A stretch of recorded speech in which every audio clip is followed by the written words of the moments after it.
demi-bride, half double crochet. Fait que demi-bride, demi-bride qui va être écrit sur un patron, puis half double crochet en anglais. HDC.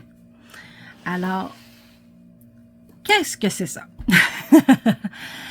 Alors, pour faire un... Je vais le dire plus en anglais parce que je suis plus habituée. Le half double crochet, il faut faire une chaîne de plus pour pouvoir garder notre 10 mailles.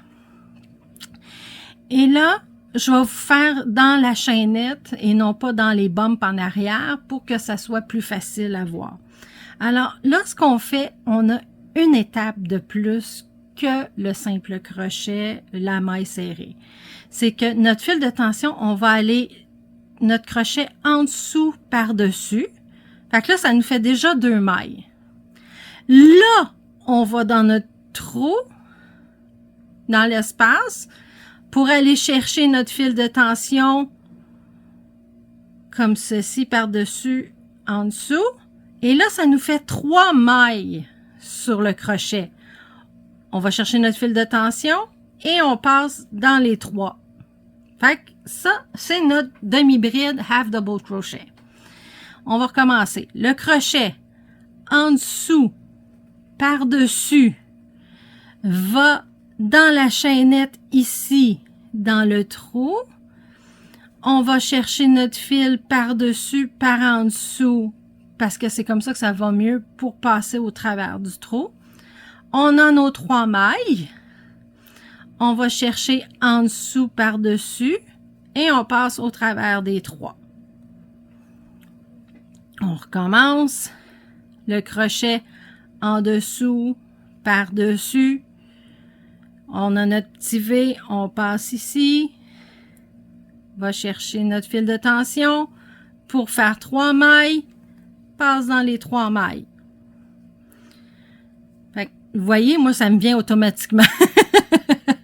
Alors, en dessous, par-dessus, dans la chaînette, on va chercher le fil de tension pour faire notre 3e maille.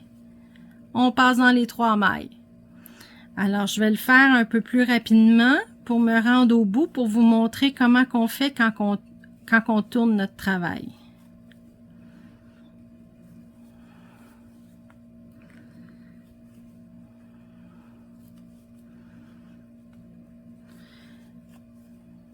Je pense qu'il va falloir que je change ma laine parce que j'ai tellement travaillé avec pour le filmer que qu'elle commence à se dédoubler. Bon, on arrive à la fin. Alors, qu'est-ce qu'on fait rendu à la fin? On va faire une chaînette une chaîne comme on a fait au début ici pour qu'on puisse garder 10 mailles. Une chaîne. On tourne notre travail. On a le V ici. Ça donne un trou ici en dessous. Alors, ce qu'on fait, c'est qu'on va en dessous par-dessus, va dans l'espace, va chercher le fil de tension, passe dans les 3 mailles. En dessous par-dessus, va dans l'espace, va chercher le fil de tension, passe dans les 3. Alors, comme ça, passe dans les 3, en dessous par-dessus, va dans l'espace, dans les 3. Avec ça, ça vous fait un half double crochet, une demi-bride. Comme ça ici.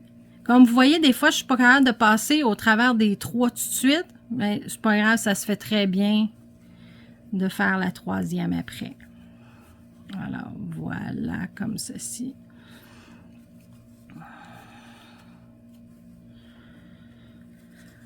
Ici.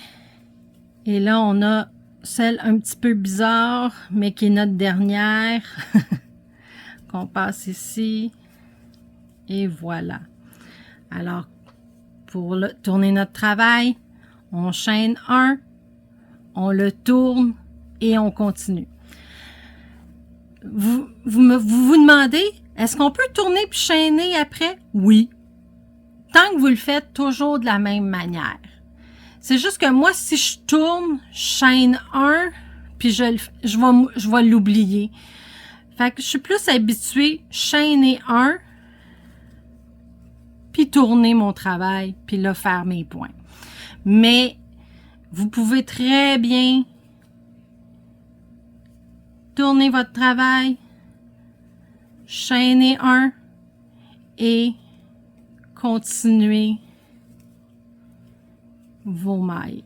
Ça, ça, c'est pas grave. Tant que c'est de la même manière que vous le faites, quand vous allez arriver à la fin, puis vous tournez votre travail, vous faites la chaîne 1, ça va être toujours de la même manière, au moins sur les côtés. Alors, voici comment faire la demi-bride, le half double crochet. Si vous avez des questions, posez-les juste en dessous et je vais vous répondre le plus tôt possible. Merci.